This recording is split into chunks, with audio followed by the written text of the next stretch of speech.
Jalen Rose, you'll never believe this. We had the Detroit Pistons at the start of the show. The Detroit Pistons at the start of the show, and I know you know exactly why. Derrick Rose had a huge game. He had 4 points going into the fourth quarter. In the fourth quarter, he scored 17. He was 7 for 8 in the final frame, and none were bigger than the final shot of the game. You'll see it here, little spin move, 15 feet, hit that. After the game, he said he was born to do this. Jalen, how encouraging was to see this performance in the fourth quarter from Derrick Rose? To appreciate the beauty of a rose, you must respect the thorns. And on the road, when you have 15 turnovers, when you have 18 turnovers and 15 assists, you normally don't win. When Blake Griffin scores in single digits, that's normally an opportunity for the home team to get that victory. Brandon Ingram was terrific, scored over 30. But Derrick Rose in the fourth and how he performed was the actual catalyst to why they were able to close it out. It really goes with Jalen. There's also some rumblings, some little reports and rumblings here and there about the Detroit Pistons maybe considering trading Blake Griffin. Could you see that happening this season? Well, here's the thing. Anytime a team isn't playing up to its expectations, all of the cards have to be on the table. And it isn't personal. We talked about this with Chris Paul. I know we love you, big fella. We talked about this with DeMar DeRozan. I know we love you. But if we're going to get Russell Westbrook and Kawhi Leonard in return, then we got to pull the trigger. No different from Blake Griffin. So it'll be interesting to see what and if they could get in return for a value in Blake Griffin. But I don't anticipate it happening over the next couple of weeks. Let's just say that. What a game we had between the Rockets and the Kings. Russell Westbrook had what I consider to be his best game as a Houston Rocket. He had 34 points and 8 assists. He was getting buckets, and we all saw the very final bucket that he ended up getting.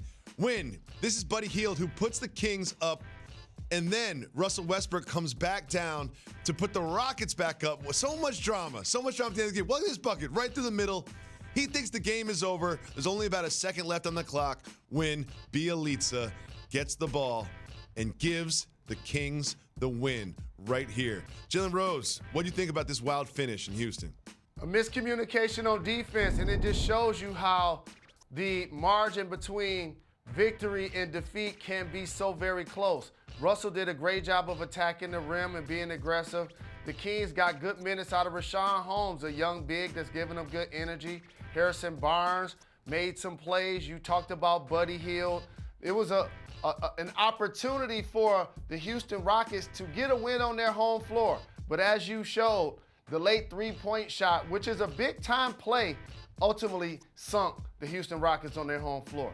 It really did, and I want to celebrate the Kings for a second because they started out so terribly this season, and now they've got a road win against the Mavs, a road win against the Rockets. They're missing Fox and Bagley for periods. Do you think that they've started to figure it out as a team?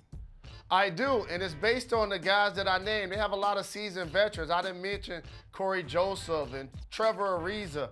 So as you go deeper into the box score, you understand that there's certain guys that when they've been around the league, you know what you're going to get from them on a nightly basis.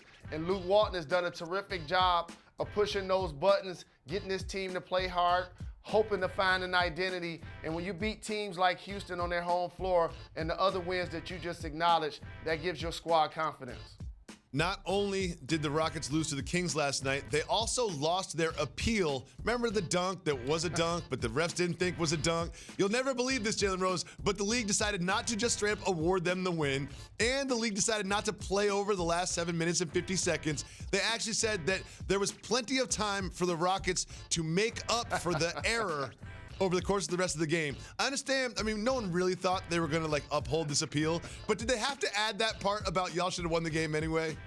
Well, that was just a jab at them for making us waste time and energy and send emails and leave voicemails in order to go over something where I gave you guys the fix. Jacoby, you play basketball at so many different places, 100% more than I do. And there's so many times you see the Nets get caught when somebody that's not in the NBA makes a jump shot. When you watch NBA League Pass, you rarely see that happen. Never see it. Why? Because the nets aren't so long. In that case, I believe that's what caused the James Harden ball to actually do what it did. Thanks so much for watching ESPN on YouTube. For more sports analysis and highlights, download the ESPN app. And for live streaming and premium content, subscribe to ESPN+.